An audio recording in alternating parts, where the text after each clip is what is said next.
በስመ አብ ወወልድ ወመንፈስ ቅዱስ አሐዱ አምላክ። ስብሐት ለእግዚአብሔር በሰማያት ወሰላም በምድር ስምረቱ ለሰብእ።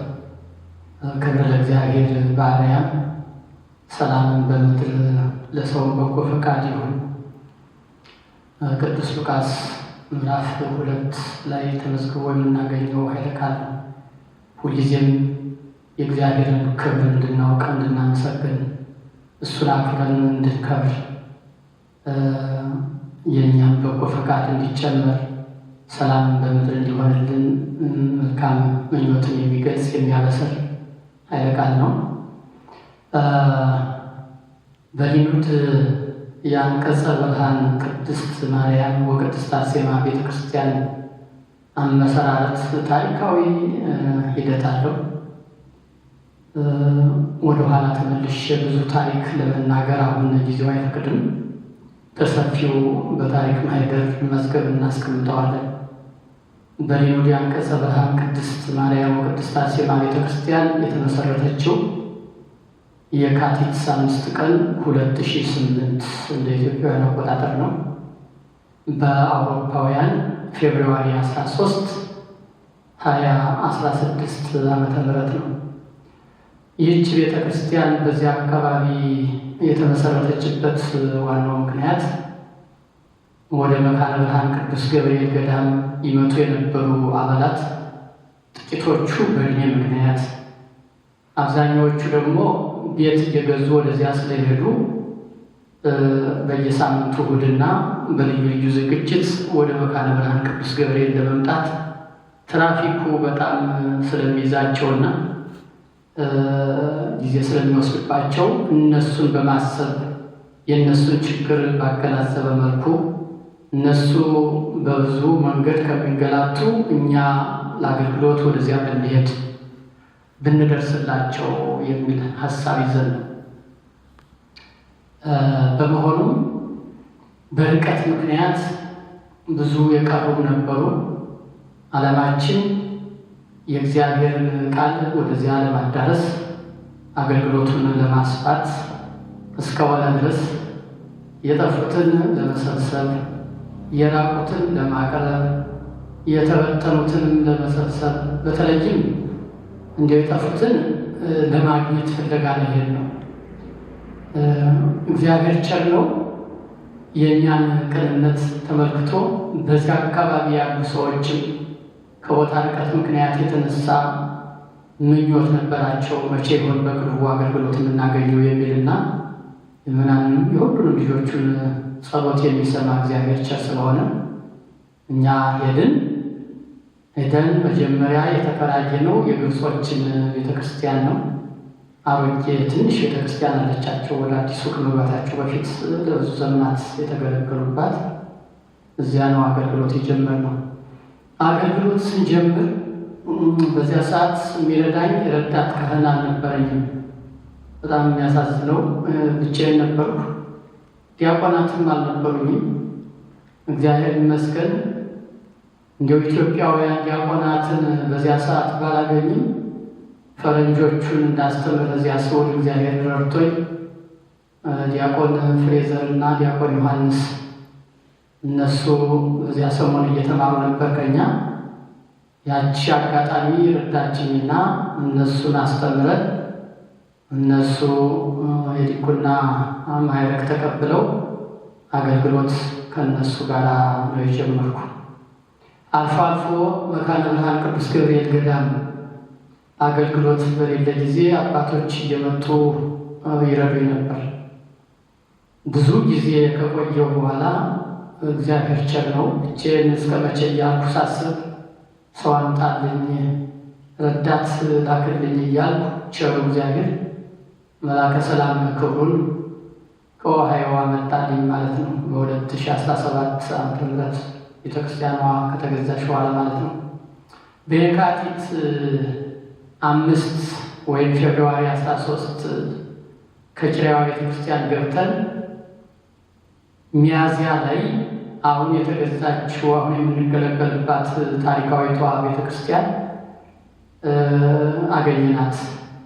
እሷን ያገኘንበት መንገድ በጣም ረቂቅ ነው፣ ተአምር ነው። ከአይምሮ በላይ በቃ ቃላት አይገልጠውም። በዚህ ሰዓት ሌላ ጊዜ እንመለስበታለን። ታሪክ ስለሆነ የእግዚአብሔር ድንቅ ስራ ስለሆነ እና እሷን ቤተክርስቲያን ለሽያጭ አልወጣችም።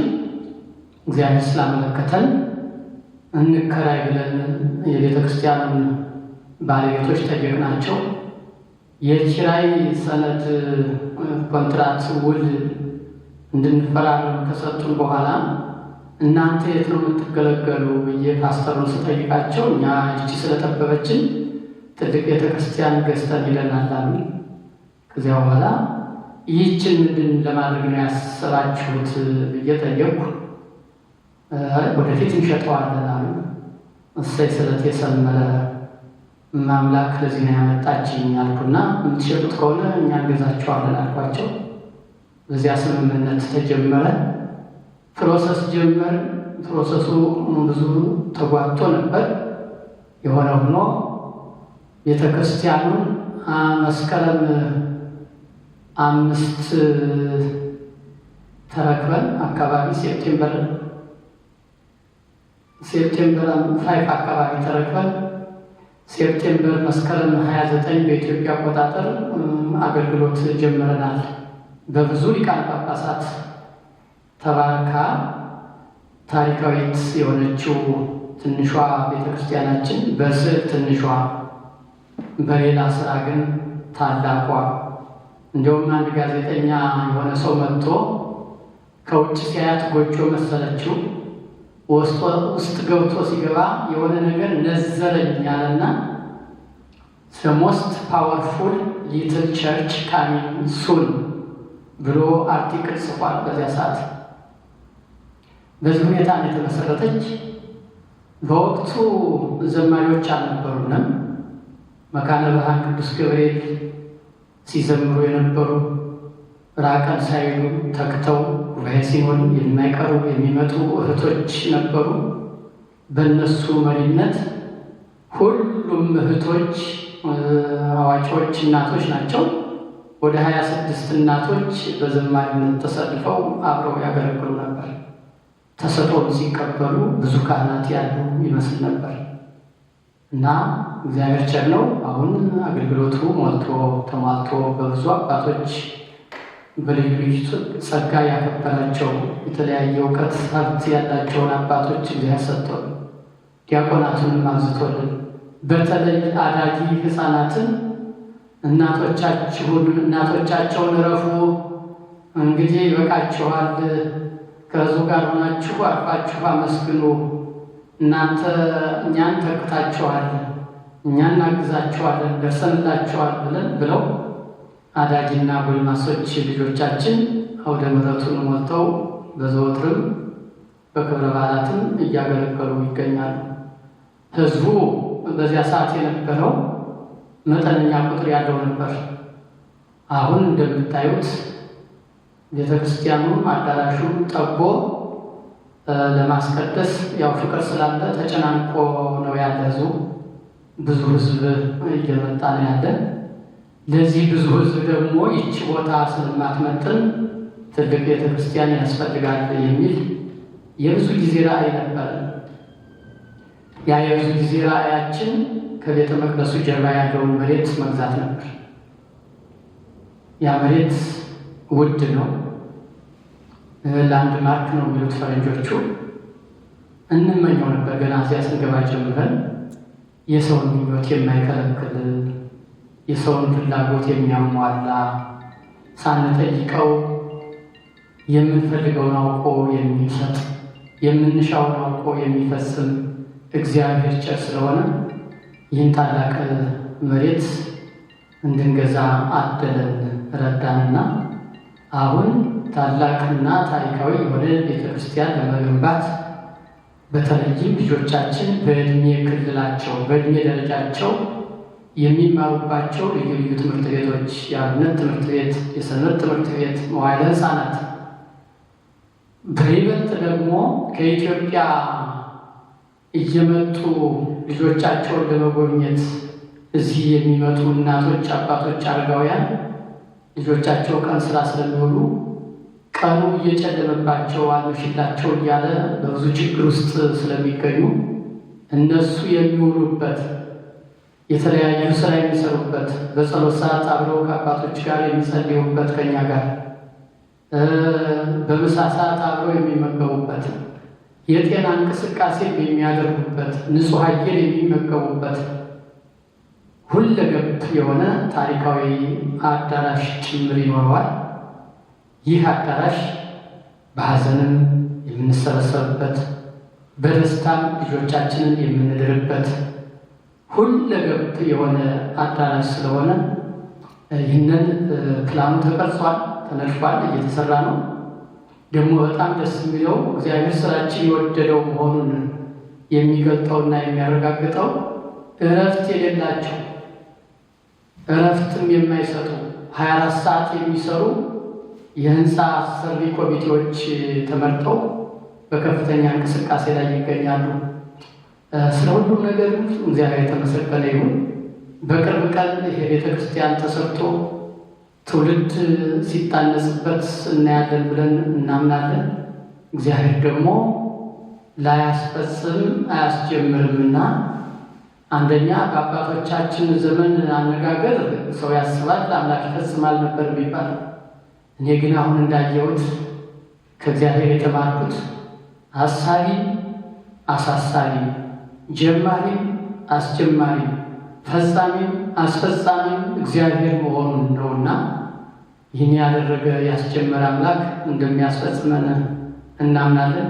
ብዙ ነፍሳት ይድኑበታል። በዚያ ቦታ ጸበል ይኖራል፣ የማጥመቂያ ጸበል፣ ሁለገብ የሆነ አገልግሎት የሚሰጥ አዳራሽና ቤተ መቅደስ ቤተ ክርስቲያን ስለሆነ ነጮችን ጭምር ወደፊት እያፈራን ስለሆነ ብዙ የተጠመቁ ወደኛ የመጡ ስላሉ እነዚያ ገና የሚስቧቸው ብዙ አዳዲስ ትውልድ አዳዲስ ተክል የሚፈለፈልበት የሚመጣበት ቤተክርስቲያኑ የሚሞላበት ስለሆነ ይህንን በየትኛውም አካባቢ የምትገኙ አበው ካህናት በተለይ በሲያትልና በሊኑድ አካባቢ ያላችሁ አባቶች ካህናት፣ ወንድሞች ዲያቆናት፣ ምዕመናንና ምዕመናት ለዚህ የተቀደሰ ዓላማ ተግባራዊነት የሁላችሁም አሻራ እንዲያርፍበት ሰማያዊ ቤት ገንዘብ ካለ በሰማይ መንገድ አለ ማለት ገንዘብ ካለ በሰማይ መንገድ አለ ይላሉ አባቶቻችን። ገንዘብ አለንና በሰማይ በአውሮፕላን ላይ እንበራለን ማለት አይደለም። ደግሞም እየበረርን ነው። ዋናው ግን ገንዘብ ካለ በሰማይ መንገድ አለ ማለት በምድር እግዚአብሔር አደራ የሰጠን ገንዘብ በምድር እያለን ሰማያዊ ስራ እንድንሰራበትና የሰማይ ቤት የመንግስተ ሰማያት መግቢያችን እንድናዘጋጅ ነው ይሄ ጥሪ የቀረበው ለሁሉም ህብረተሰባችን። የፊታችን ቅዳሜ መጋቢት 19 ቀን 2018 ዓ.ም ወይም ማርች 28 2026 ዓ.ም ከቀኑ 2 ሰዓት ፒኤም ጀምሮ ታሪካዊ የሆነ የገንዘብ ማሰባሰቢያ ምሽት መርሃ ግብር ተዘጋጅቷል። ይህን የሚውለው ለህንፃው ግንባታ ነው የሚሆንና ማስጀመሪያ መሰረት መጣያ ነውና ሁላችሁም እንድትተባበሩ በቤተ ክርስቲያን ስም ጥሪያችንን እናስተላልፋለን። ልዑል እግዚአብሔር ይባርካችሁ፣ አገልግሎታችሁን ይባርክላችሁ፣ ይውደድላችሁ፣ ስጦታችሁን ይቀበልላችሁ። ስጦታችሁን ተቀብሎ ስሞቻችሁን በሕይወት መጽሐፍ በመንግሥተ ሰማያት ይጻፍላችሁ።